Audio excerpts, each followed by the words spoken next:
अस्सलामुअलैकुम guys, welcome to my channel. इस video में हम डिस्कस करेंगे स्पीच एंड कम्युनिकेशन। जो स्पीच है ये एक मुख्तलिफ टर्म है और कम्युनिकेशन मुख्तलिफ टर्म। जो स्पीच है ये सिर्फ इतना है कि हम जो थाट्स हैं उनको लैंग्वेज के ज़रिए स्पीक करते हैं, और जो कम्युनिकेशन है ये एक ब्रॉडर टर्म है। इसमें बहुत सारे तरीके आते हैं जिससे हम कम्युनिकेट करते हैं। मतलब अगर दूसरे इंसान से हम लैंग्वेज से मतलब अपनी ज़ुबान से बात करेंगे तो एक तरीका हुआ, फीलिंग्स को एक्सप्रेस करेंगे वो दूसरा तरीका हुआ। हम फेशियल एक्सप्रेशंस को जानते हैं, अगर दूसरा आदमी होगा वहाँ पर तो वो इसी में आएगा, कम्युनिकेशन में वो भी आएगा, क्योंकि इसमें हर तरीके का जो हम एक दूसरे से कम्युनिकेट करते हैं, अपने थॉट्स कम्युनिकेट करते हैं या हम अपनी जो नॉलेज है कम्युनिकेट करते हैं, वो सारा इसी में आता है। जो कम्युनिकेशन है इसके दो एस्पेक्ट्स होते हैं, एक है सेंसरी एस्पेक्ट, दूसरा है मोटर एस्पेक्ट। जो सेंसरी एस्पेक्ट है, जो सेंसरी है, इसका मतलब है हम लैंग्वेज जो है इनपुट, लैंग्वेज का इनपुट कहाँ से मिलता है हमें। जो लैंग्वेज का इनपुट है मेनली जो हमारे ऑर्गन्स है, सेंस ऑर्गन्स, उनमें से ईयर्स और आइज़ जो है मेनली यही हैं जो लैंग्वेज का हमें इनपुट देते हैं। या तो हम जो है लैंग्वेज सुनेंगे या हम देखेंगे कहीं रिटन फॉर्म में, तो वहीं से हमें इनपुट मिलेगा। और जो मोटर है ये लैंग्वेज का आउटपुट है, इसमें हमें मदद करता है हमारे वोकल कॉर्ड्स, माउथ मदद करते हैं वोकलाइजेशन से। हम एक दूसरे को फिर जो ट्रांसफ़र है नॉलेज एक से दूसरे बंदे को करते हैं। हम पहले देखते हैं सेंसरी एस्पेक्ट ऑफ कम्युनिकेशन। जो सेंसरी एस्पेक्ट है इसमें हमें दो चीज़ें मदद करती हैं, जो हमने यहाँ भी देखा ईयर्स एंड आइज़। वही ईयर्स का मतलब है ऑडिटरी एंड विजुअल, मतलब आइज़ जो है विजुअल एसोसिएशन एरियाज। दो तरीके के एरियाज, एक है ऑडिटरी एरिया, दूसरा है विजुअल एसोसिएशन एरिया। ये हमारे ब्रेन में होते हैं, यही हमें मदद करते हैं सेंसरी कम्युनिकेशन में। अगर हमारा ऑडिटरी कॉर्टेक्स डैमेज हो जाएगा तो हम अच्छी तरह से जो है इंफॉर्मेशन गेन नहीं कर पाएंगे अपने कानों से, तो हम उसे कहेंगे ऑडिटरी रिसेप्टिव एफेजिया। हम रिसीव नहीं कर सकते, हम अपने ऑडिटरी कॉर्टेक्स से रिसीव नहीं कर सकते इंफॉर्मेशन, इसीलिए ऑडिटरी रिसेप्टिव एफेजिया या वर्ड डेफनेस। अगर हमारा अगर डिस्ट्रक्शन हो जाएगी विजुअल कॉर्टेक्स में तो हम उसे कहेंगे विजुअल रिसेप्टिव एफेजिया। हम अपनी आइज़ की मदद से, विजुअल कॉर्टेक्स की मदद से रिसीव नहीं करते इंफॉर्मेशन, उसको कहेंगे विजुअल रिसेप्टिव एफेजिया, या हम उसे और एक नाम देते हैं वर्ड ब्लाइंडनेस और डिसलेक्सिया। जो हमारा मोटर एरिया है हमारे ब्रेन में वो है ब्रोकास एरिया, और जो सेंसरी एरिया है वो है वर्निकीज एरिया। यहाँ पर हमने डायग्राम में शो किया है ब्रोकास एरिया यहाँ पर और वर्निकीज एरिया यहाँ पर।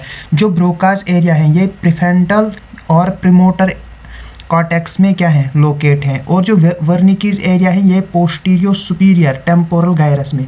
जो हमारे पास टेम्पोरल लोब होता है उसके तीन गायरस होते हैं, एक सुपीरियर, दूसरा मिडल, तीसरा इंफीरियर। जो सुपीरियर गायरस है उसके पोस्टीरियरली प्रेजेंट होता है वर्निकीज एरिया। ये वर्निकीज एरिया हमें किस में मदद करता है, सेंसरी इंफॉर्मेशन को सेंस करने में, इसको सेंसरी एरिया कहते हैं। और जो ये है ब्रोकास एरिया इसको मोटर एरिया कहते हैं।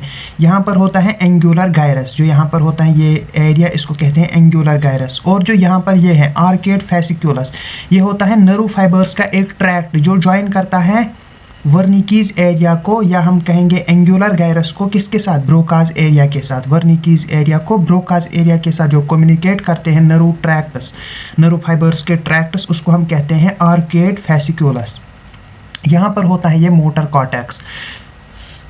हम पहले यहाँ पर देखते हैं ये जो है पाथवे इन्वॉल्वड, हम फिर वहाँ पर वापस जाते हैं और वहाँ पर हम डायग्राम में भी आपको दिखाएंगे। पहले हम ऐसे देखते हैं, जो आइज़ से इंफॉर्मेशन आती है वो पहले विजुअल एरिया में जाती है। जो यहाँ पर आपने देखा आइज़ से आई, तो यहाँ पर है प्राइमरी विजुअल एरिया जो ऑक्सीपिटल लोब के पीछे होता है। प्राइमरी विजुअल एरिया के पास जब जाती हैं तो फिर जाती है एंगुलर गायरस के पास। प्राइमरी विजुअल एरिया, फिर एंगुलर गायरस, यहाँ से यहाँ, उसके बाद वर्निकीज एरिया, उसके बाद आर्कस फैसिक्युलस के थ्रू ब्रोकास एरिया तक जाती है। पहले प्राइमरी विजुअल एरिया से जाती है एंगुलर गायरस, उसके बाद वर्निकीज एरिया, उसके बाद आर्केड फैसिक्युलस, उसके बाद ब्रोकास एरिया, और ब्रोकास एरिया से मोटर कॉर्टेक्स तक जाती है जो हम आइज से इंफॉर्मेशन लेते हैं। और जो ईयर्स से लेते हैं वो पहले ऑडिटरी कॉर्टेक्स तक जाते हैं, उसके बाद वर्निकीज एरिया, और फिर ये पाथवे यहाँ तक सेम होती है। उसके बाद हम देखेंगे aphasia. It is the disorder of communication either partial और कंप्लीट ऑफ स्पोकन और written language due to lesions in brain. इसके मुख्तलिफ टाइप्स होते हैं एफेजिया टाइप। पहला होता है हमारे पास वर्निकीज एफेजिया, दूसरा ग्लोबल एफेजिया, तीसरा मोटर एफेजिया, चौथा कंडक्शन एफेजिया। जो वर्निकीज एफेजिया है इसमें लीजन्स होते हैं वर्निकीज एरिया को, जो आपने अभी देखा। इसके बाद जो ग्लोबल एफेजिया है इसमें वर्निकीज एरिया तो डैमेज होता ही है, लेकिन उसकी सराउंडिंग्स में भी कुछ एरिया डैमेज हो जाते हैं। तीसरा है हमारे पास मोटर एफेजिया, जो ब्रोकाज एरिया के डैमेज से होता है। चौथा है हमारे पास कंडक्शन एफेजिया, जो आर्कस फेसिकुलस के डैमेज से हो जाता है। आर्कस फेसिकुलस होता है एक एरिया जो कनेक्ट करता है वर्निकीज एरिया को मोटर एरिया के साथ। हम यहाँ पर भी देखेंगे अब हम वो डिसऑर्डर्स, ताकि आपको आसानी हो जाएगी याद करने में। अगर विजुअल एरिया डैमेज हो जाएगा तो डिसलेक्सिया हो जाता है। अगर यहाँ पर वर्निकीज एरिया डैमेज हो जाएगा तो सेंसरी एफेजिया हो जाता है। अगर ऑडिटरी एरिया डैमेज हो जाएगा तो प्योर वर्ड डेफनेस। अगर आर्कस फेसिकुलस डैमेज हो जाएगा तो कंडक्शन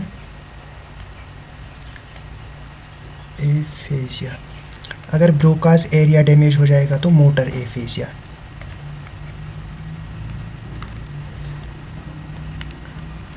आज के लिए इतना ही। हम मिलेंगे आपसे किसी और वीडियो में, तब तक के लिए अल्लाह हाफिज़।